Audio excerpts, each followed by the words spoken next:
up like 2-0, and HeRoMaRinE brought it back. I was like, man, that was really sick. And that was basically before all of this winning of HeRoMaRinE began. I'm like, that doesn't fill me with confidence for SKillous, because it means I kind of forgot about all those other series, apparently. It doesn't fill me with confidence either, but he's still a Braton, and he is the reigning Russian StarCraft 2 champion, so maybe that is going to give him superpowers. Who knows? But he's going to need to bring his absolute A+ game here to stop the insane streak of his opponent. He has lost the last 14 maps in a row against his German opponent. Let's see if he can turn the tide. This is SKillous.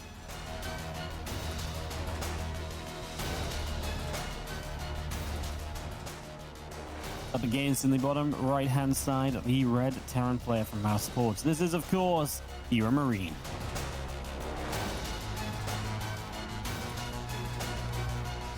Gabe went a little ham on Monday, not just by winning the European Pro Tour Weekly, powered by Shopify, of course, as well. He got that extra bonus on top. But then he also decided to participate in the American one and made it all the way to the semifinals, where he lost a nail-biting best-of-5 against Solar and went to distance. Well, maybe that ruined his sleep schedule a little bit, even though Gabe doesn't really get moved by anything. I've seen this man have some tough evenings, but the next game, he's always feeling fresh. He's apparently too young for anything to affect him, Marty. Those are the days, aren't they? Yes, I miss those days. I want some of whatever Gabe is having. Yeah. Like I go to bed one night at 3 a.m. and I feel like I need 3 days to recover. Yeah, well, I had a beer the other night. Didn't want to cast the next morning, I tell you that. It's life's changing, I tell you that much. Oh, what do you think we see out of SKillous here? He's lost so many maps in a row.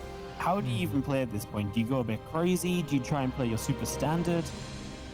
Yeah, I'm afraid that if he goes Twilight, it's going to be incredibly hard. So I'd like to see him open up with a Stargate here, even though I think HeRoMaRinE is very good against Stargate builds too. I do feel that HeRoMaRinE often takes a risk or two when he goes up against Phoenix openings. So my advice, if I was in SKillous' corner, would be open up with Phoenixes and go Phoenix Twilight, which is something I know that he's quite good with, and then just hope that you get a good idea of what Gabe is throwing at you. Because HeRoMaRinE has a couple of builds set in stone of how he wants to tackle the certain openings. SKillous is opening up with the Twilight though, so no Stargates here in game one. And that already scares me a little bit. I mean, the defense is going to have to be bulletproof, absolutely perfect. If we end up losing 4 or 5 probes against the first thing that Gabe throws at SKillous, I'm afraid we could be looking at map number 15. No, it's HeRoMaRinE has always had that very kind of killer instinct in TVP as well, but he pushes with a couple tanks. They just need to get so much more value than other Terran players' pushes, so yeah, you can't really afford to take any damage at all here. You got to be super careful, and I'm kind of with you. I think I would have kind of liked to see a Stargate as well, just to give SKillous a chance into the mid game, and I feel like if you get there, a lot of the time you're probably feeling a little bit better, honestly. Yep. So he's opening up with Blink and the relatively quick Robo. So it gives me the idea we're going to see something that Parting has done many times in his life, and that is be aggressive. But right when I try to say that, he's already sending out a probe. So it's going to be the defensive Blink, and he's going to try to create an economic advantage. Can he get the Nexus down? Yes, he can. So while SKillous is going all out on the economy in this game, Wadi, and that should open the door for HeRoMaRinE to find the opening that he's looking for and get a little bit of damage on the board. Yep.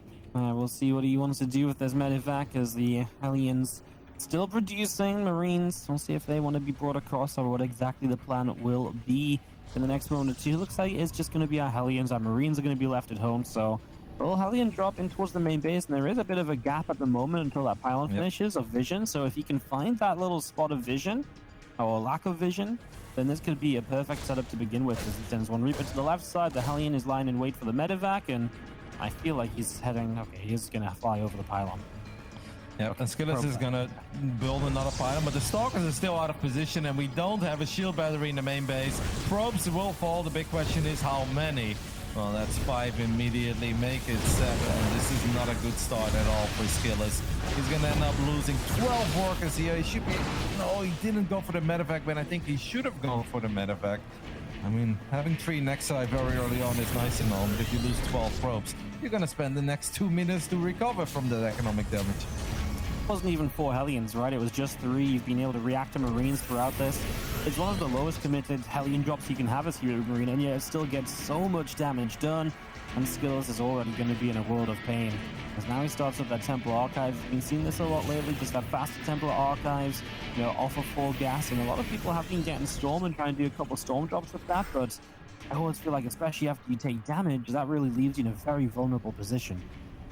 I think it does, and I'm with you. On the other hand, I feel like it's his only way to potentially end up winning this game, because if we don't rush into Storm, how do we plan on winning this? With Zealots that don't have any armor upgrades, and then 1 or 2 Archons, that can only get the job done if HeRoMaRiNE would decide to send an army to the other side of the map that consists of like 10 Marines, you know, then maybe you can overwhelm it. But if Gabe takes his patience or takes his time and just stays patient, gets a slightly bigger army, and we know that HeRoMaRiNE doesn't make too many bad move outs in this matchup. I think that's one thing that he really excels at. He's got excellent game sense, and he knows what he needs to do to get the W. So I kind of like the quick storm of Skillous, because I quite frankly think it's the only way he's ever going to win this game. Yeah, I can get behind that line of thinking. We'll see if it can work out for him. I mean, it is going to be here before a push happens, right? Because Stim and combat shields are still a good few seconds away themselves. And HeRoMaRiNE has not already moved out onto the map, so probably waiting for a couple extra medevacs, and then we'll start to see some action. Moves forward now as he sets a 3rd CC up as well back at home, so away we go, and Skillous will get a chance to defend this with the Storm. Yeah, he didn't see it with the Observer though, mate. The Observer was a little bit too much towards the top, and I can understand that because Skillous knew there was a Raven and doesn't want to end up losing it. But now he's going to be completely blindsided by this pretty decent Terran army, and we've got Storm, but that's also pretty much the only thing we have. HeRoMaRiNE throws down a scan, so Skillous is like, doesn't mean you're here? The answer is yes, we are here. Shield battery can keep it safe. I love the positioning of the other turrets. We do have a Storm landing. Do we get a battery overcharge? Yes, we do. I mean, the Storms are quite decent, buddy. Yeah, the Storms are great. HeRoMaRiNE kind of just continued to wander through them, and Storms were good enough, and he is just going to be pushed back here. He kites away, tries to get some extra damage done with the stir stepping. That Storm gets an extra unit, but that'll be about it. But yeah, if the Archon's morphing in, HeRoMaRiNE will not be able to continue the pressure. I gotta say, well done by Skillous, because surviving this push after losing 12 probes early on, that ain't easy. Many Protoss players will tell you that this is normally where the game ends. Now, that doesn't mean that we're out of the woods, because this was just the first part. Now, this second part, actually, Skillous did see it with his Observer. The Stalker count is so low, but it's high enough to at least prevent this drop from taking place. And we could potentially still recall towards the 3rd. No, we don't have energy there. Okay, this is where things get very tricky.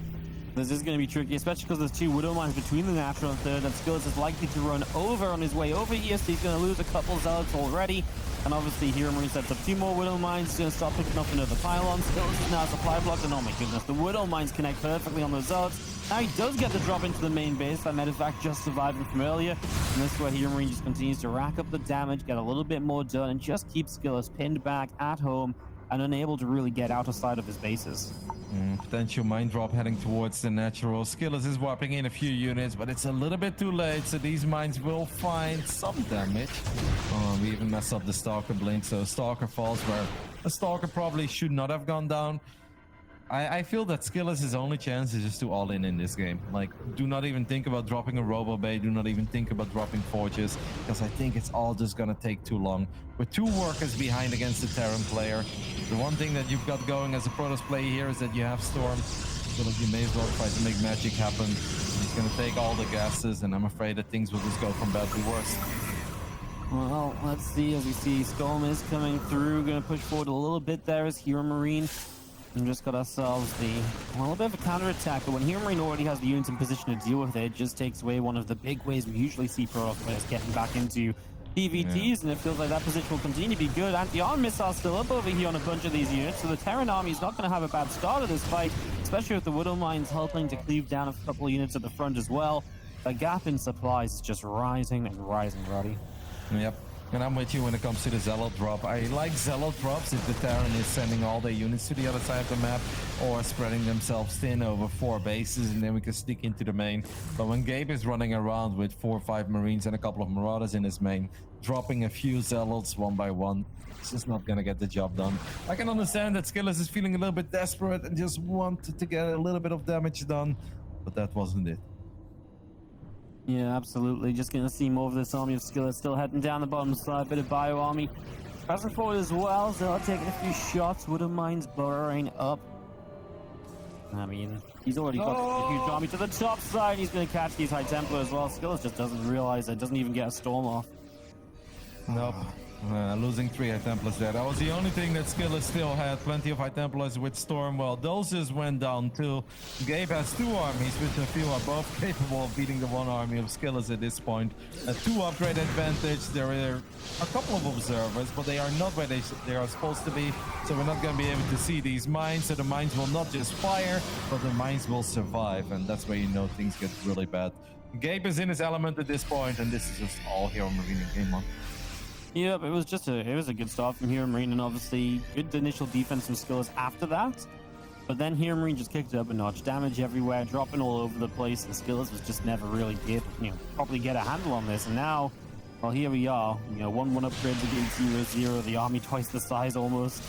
And HeRoMaRiNE's just going to go pushing on forward into the natural. That robot facility is desperately trying to get a disruptor in play, but it will be unpowered. And this should just be a GG fight, as there's really not much left for Skillous to fight with. Nope, and whatever is left is just not very powerful. I mean, these units don't have any upgrades, and the High Templars did not have any Storm. GG. HeRoMaRiNE takes a very convincing 1-0 lead in the second best of 3 of the day. And once more, it just did not work out for Skillous. I mean, he went for the greedy economic opening where we rush up to 3 bases, only single shield battery in the natural. And the 3 Hellions pretty much did it. Of course, you need to be a good player to close it out after that. And HeRoMaRiNE played a phenomenal game. But yeah, you give Gabe 12 probes in the beginning of the game, he knows what to do with a lead like that. Yep, no, absolutely. It's you can't let that happen. You've got to play safe. You've got to know what's going on. You've got to be positioned to deal with that kind of stuff. You can't, or at least have a battery, because at least with 3 Hellions, at least when you get rid of the first one, maybe this could have stopped at 5 workers killed. Instead, it was 2 Hellions that got the 2 extra shots, and then a few extra shots beyond that. And that's just the difference of having a battery in the main base, right? So a little bit rough for Skillous in that first game. We'll see if you can pull it back. 2,000 atmospheres, so we'll go into a larger map, Roddy.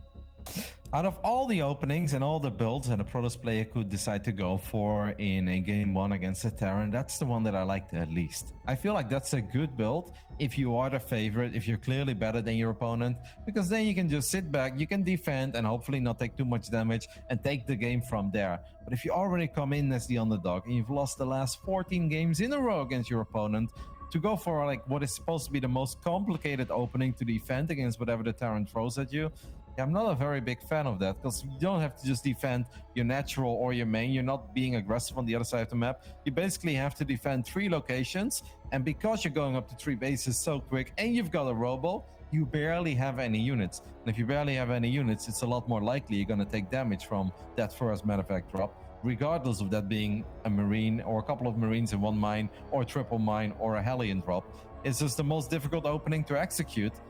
And as the underdog, I'm not really feeling that.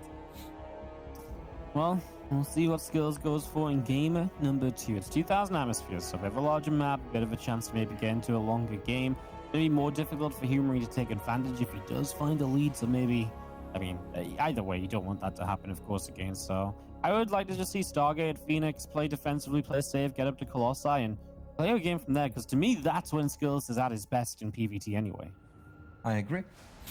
I completely agree. Or if we do really want to open up with Blink, let's go for the 2 base 4 gateway opening. So at least we have a few more units and we're going to have an easier time keeping our probes safe. But we'll see what the young Russian decides to do in game 2. Top right side, he is still representing Cascade, the reigning defending champion of Russian StarCraft 2. It is Skillous.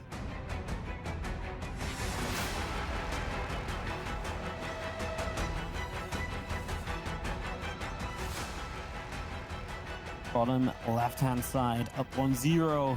It is, of course, from Mouse Sports, HeRoMaRiNE.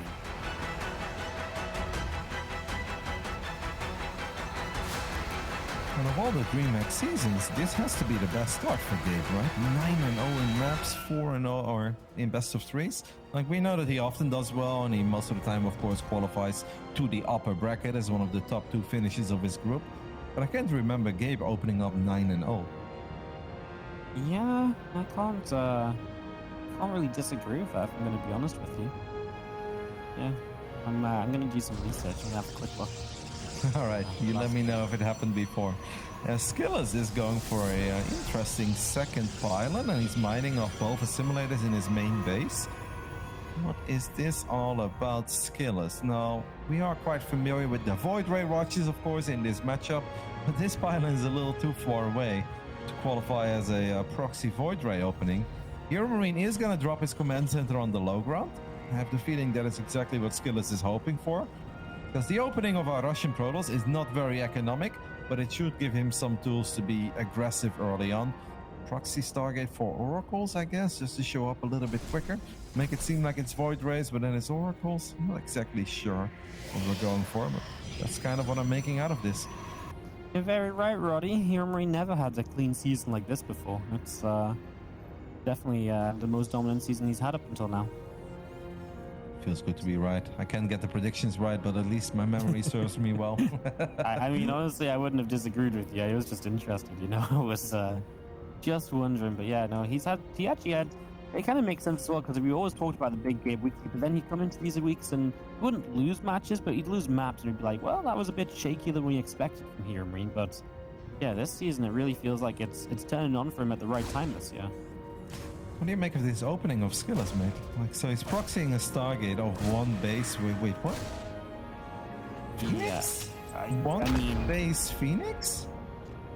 I've got absolutely no idea, man. Like, at the moment it wasn't even an expansion. I was already confused, and now with the Phoenix, I'm doubly confused. So now we expand. I mean, you know, when we said we wanted to see Phoenix and, you know, making sure the probes were going to be safe, we did mean this safe. Like, Yeah, this is ultra safe, guys. I mean, the good news for SKillous here is that he's gonna get Phoenixes out incredibly early, and that HeRoMaRinE is probably not expecting Phoenixes. As you guys can see, he's already building a bunker in his main.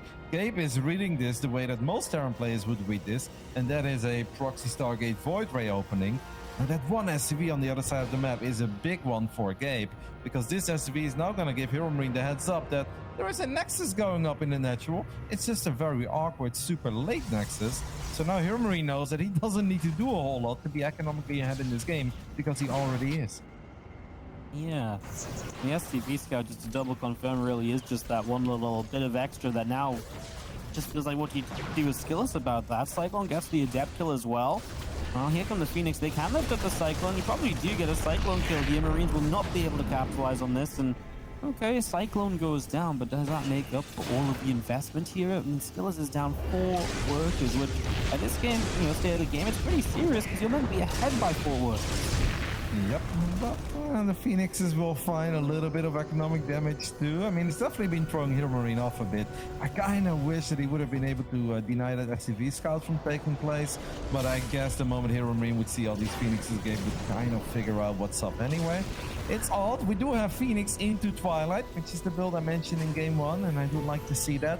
Wonder if he's going to fire up charge, because sometimes HeRoMaRinE does make move outs that you should make against Phoenix Robo, but you really should not make, as the second Cyclone kind of overextends. Don't lose a Phoenix here, SKillous. Well done. The Russian is really making the most out of this very odd opening. Yep, very, very odd, but absolutely effective so far. And the second Cyclone going down. Now you're missing so much of the anti-air you meant to have. And this is maybe where this Phoenix can snowball a little bit, right? Where they're going to be able to hit the mineral line again and again. I kind of like that HeRoMaRinE keeps this bunker in the main just to give it the Marines somewhere to rally around, perhaps. Just thought they are sat there kind of a sitting ducks waiting to be picked up by the Phoenix. Yeah. No, the big question is, when does Gabe decide to move out? In a way, it almost works against SKillous that he killed both Cyclones, because if he didn't do that, maybe HeRoMaRinE would have moved out a bit earlier. He would have been swarmed by Zealots. Phoenixes dive into the natural again, lift a couple of SCVs, 1 or 2 Marines still. Look at the amount of damage. Can we get a Viking? That'd be big. He gets the Viking too, my goodness.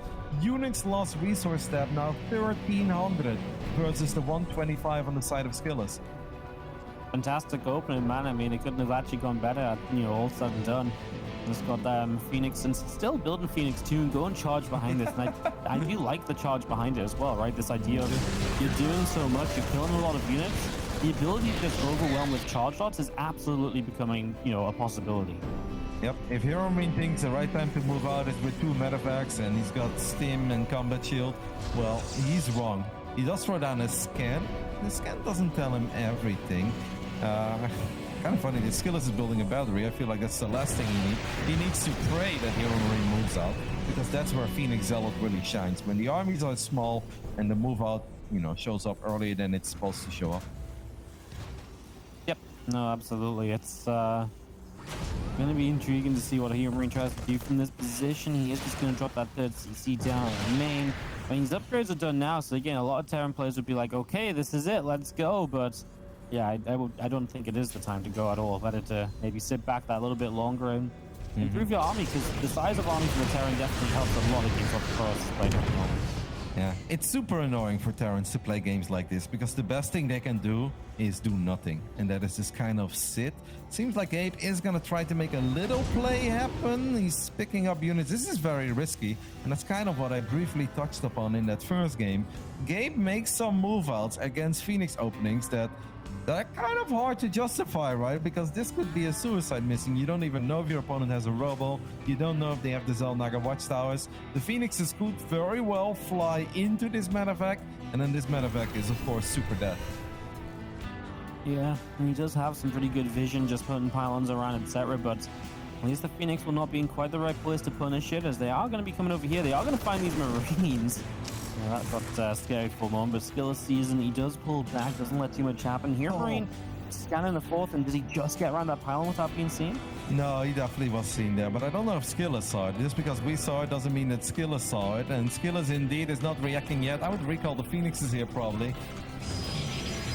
Well, there's a HeRoMaRinE drop heading towards his natural third too, and that could be disastrous because the armory is done, and that means that these mines are going to be permanently cloaked. Maybe this is indeed a more important thing to take care of. The SKillous will get the cleanup, and not before taking some economic damage here, and of course losing a couple pylons, as a lot of his gateways are unpowered. I mean, 5 gateways unpowered is a huge deal as well, right? As we're going to be seeing these Marines will go down. Will not get anything extra at the end here, I believe. Oh, he does just get the one Phoenix target fires at the very end. Okay, but I mean, I don't really know what to make of the game, Roddy. It feels like HeRoMaRinE is starting again to that stronger and stronger army. He's got an upgrade lead. He's going to have the ghosts out. And SKillous now is still just, I mean, he still is 3 base against 2. HeRoMaRiNE's only just about to take the 3rd base, but I don't think that's a bad thing because he has the tech advantage in a few moments. Yep, and attacking for SKillous here is difficult because he doesn't have any observers yet, Waddy. Like, we have a Robo that's done, but it has not produced a single observer yet, and the HeRoMaRinE count is climbing. We've got 7 mines, and how do you attack into 7 mines that are permanently cloaked if you cannot see them? Well, you absolutely don't, because it's going to be way too efficient for the Terran player. A Terran player who is chasing down this army. He's actually going to catch a sentry at the tail end here, and that will probably be about it. Got a little risky here, HeRoMaRinE moving all the way out over there. The one thing you've got to remember is HeRoMaRinE does get caught up with an army that can't fight. There's no retreating, because that's what Phoenix is great at, chasing down clumps of units and making sure they can't actually get away.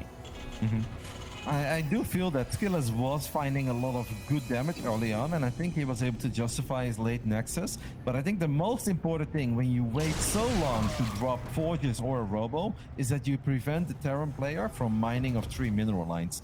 But he kind of let that happen, and that's of course all kudos to Gabe, who went for that kind of risky Marine drop and the mine drop at the same time, but that bought HeRoMaRinE a lot of time, and that's the time he needed to spread himself thin. There are Widow mines next to this refinery.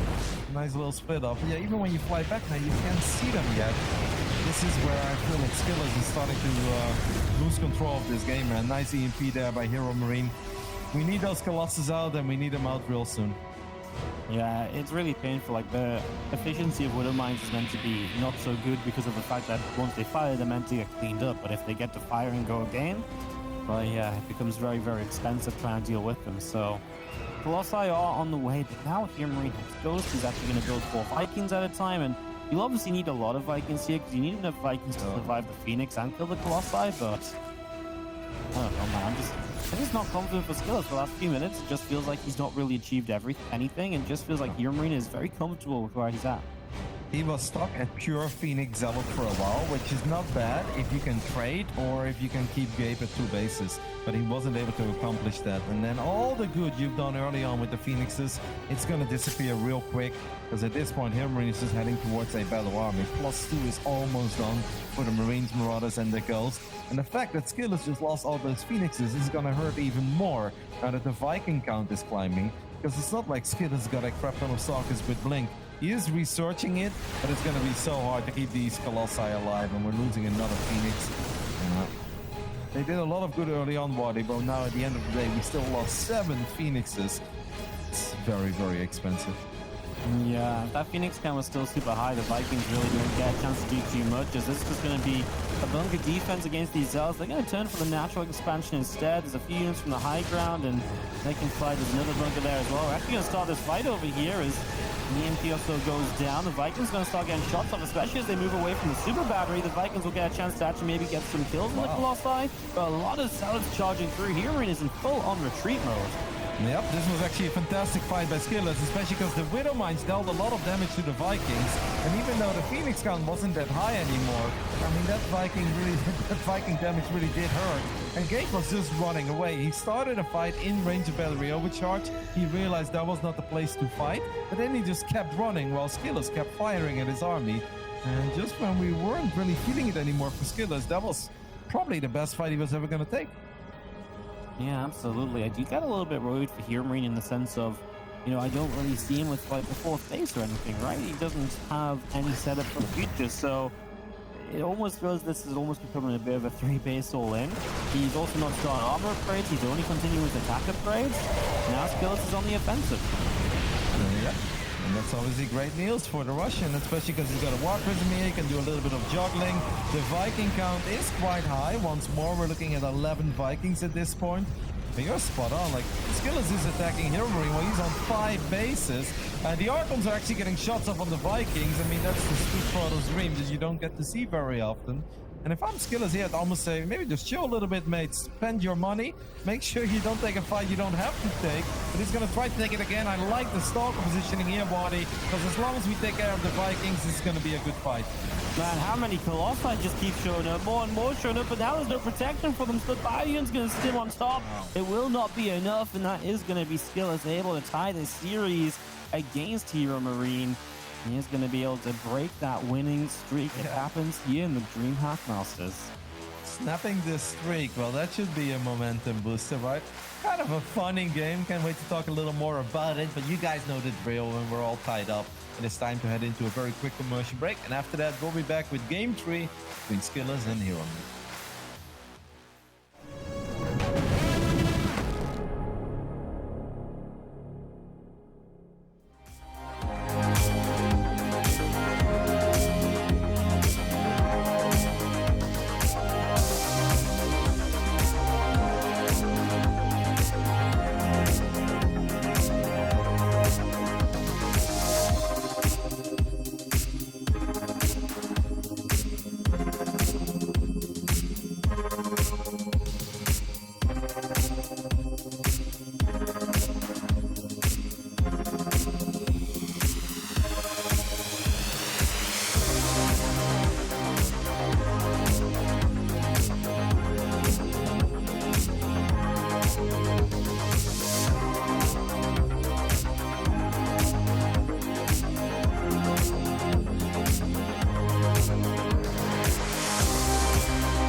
Welcome back to the DreamHack StarCraft 2 Master Summer, where we are getting ready to hop into Oxide for the decider game between HeRoMaRinE and SKillous.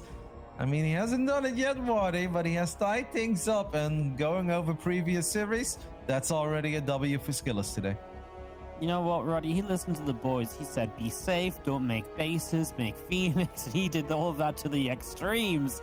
And it kind of worked out. Like, the start was really good, but it was scary in the mid game, right? When it was that Zealot kind of Phoenix phase. He was just on that for way too long. HeRoMaRinE did exactly what you meant to against it, which is do nothing, play it slow. But there was just this transition period, right? This kind of couple of moments where all of a sudden SKillous kind of goes up to 5 bases all of a sudden. HeRoMaRinE has one bad attack, and because HeRoMaRinE has no 4th base set up, he kind of just dies from that point on. Yep, it all started with a battery overcharge. Because Gabe's army at that point, I actually like Gabe's army against the army that SKillous had. But Terran armies are obviously only good if you're actually firing. If you're just running away, you're not dealing any damage. All those Vikings were getting chased down by the Stalkers and by the Phoenixes. And then there were 2 Widow Mines, and I don't know if SKillous did it on purpose with his Zealots. Don't want to hype it up if it wasn't on purpose. But the Zealots stormed forward, and we had a couple of mines burrowed, and those mines actually splashed over the Vikings and the Medevacs. And at that point, Gabe got concerned, so he ran even further away. Yeah, and then we already lost 25 supply without ever fighting in the first place. All right, well, it's time for game number 3. We head on into Oxide to see who's going to come out as the victor of this best of 3. We're going to start off in the top right-hand side with the red Terran play from Mouse Sports. It is HeRoMaRinE.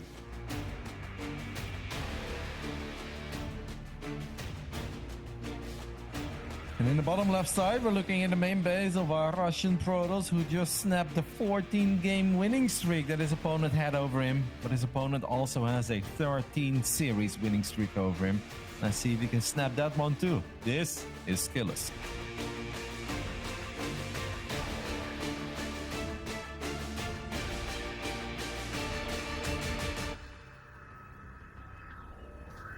Well then, Oxide. Definitely one of the maps that the Terrans quite like to play on, especially for those tank pushes. This is really a map I'd like to see SKillous slow it down when it comes to bases and just maybe play something 2-base focused initially and then think about the 3rd a bit further down the line. Yeah, definitely. I don't want to see that build from game 1. I think that is a difficult build to execute anyway. Zest makes it look easy. I know, guys. You look at Zest and you're like, oh, he had 2 Stalkers and now he's 17 probes ahead. I'm like, yeah.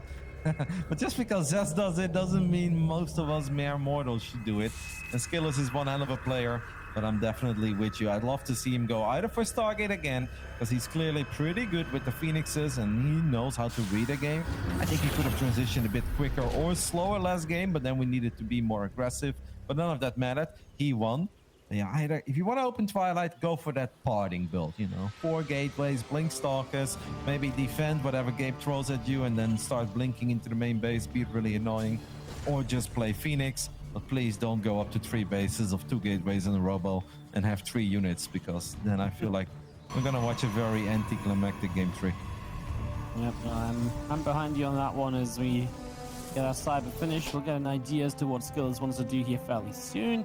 HeRoMaRinE not really doing anything out of the ordinary himself, right? He's not trying to proxy anything up. He's not trying to go for an engineering bay block at all this series, Roddy. He just wants to play it safe, standard. He doesn't see the need to kind of mix it up at all.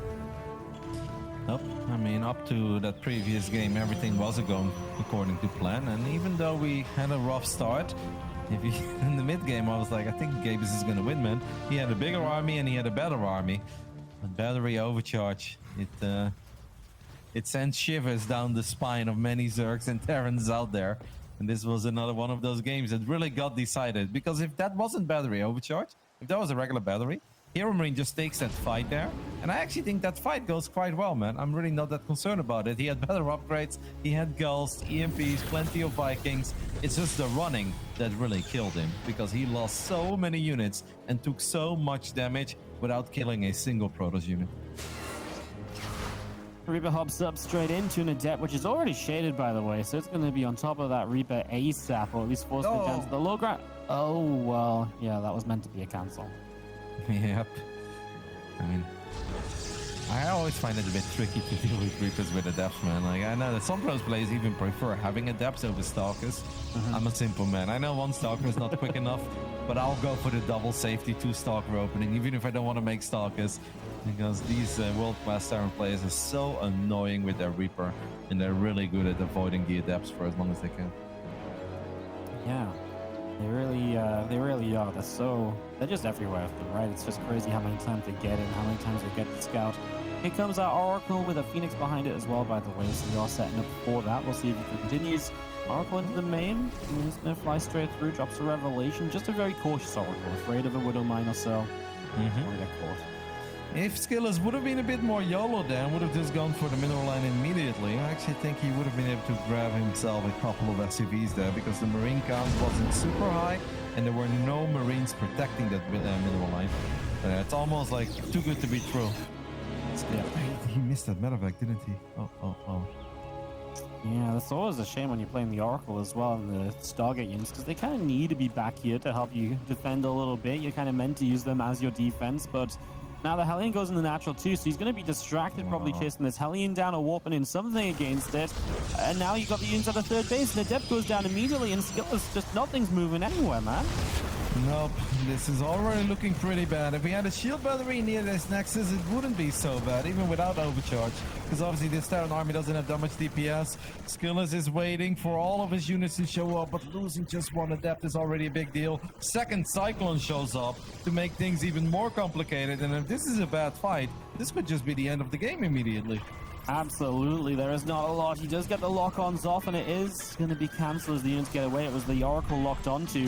A Viking here as well. There's so much damage that can go out into the sky. The Oracle goes down pretty quickly. The Phoenix don't even dare to stop and lift anything. Now going to lift up a Cyclone here, but the Phoenixes are being targeted, and if nothing else, it's just so expensive, and you're actually not even getting the cleanup. Nice micro on the Cyclone as well. Couple extra kills, and HeRoMaRinE continues through, and that ends the game. That's an angry Gabriel.